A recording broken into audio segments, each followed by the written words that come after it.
sort of whack the television set until it does something. Where this is a very specific. We have a computational platform that, given a particular circuit with known ion channels and whatnot, it can help you derive, if you want the pattern to be this instead of this, which ion channel should you open and close. That's really a non-trivial problem. But for example, this is how we do repair of birth defects, because oftentimes there'll be a birth defect where you can see the pattern is incorrect, and we know that if that goes on, there's going to be a very severe craniofacial hard defect. We can actually go in by using that computational platform and say, okay, I'm going to fix that pattern and to be the normal pattern. Then the model will say, well, to do that, you need to close this channel and open that channel and tweak some gap junctions or whatever it is. And if you do that, then the pattern changes shape, and then you get the repair.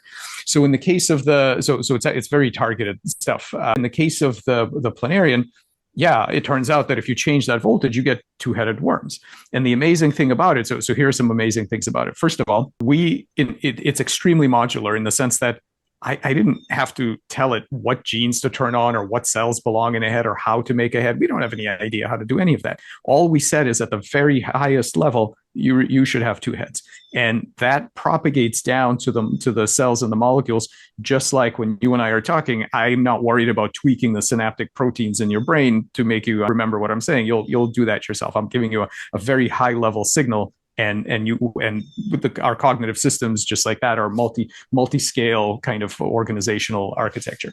So incredibly modular. We didn't have to sweat the details. Even things like size control, we didn't have to make sure that the head was matched the right size. It already does that. By the way, if you try to cheat and you do this molecularly with, for example, Wnt pathway modulation, as other people have done in the field traditionally, you can get extra heads that way, but those heads they're not scaled correctly.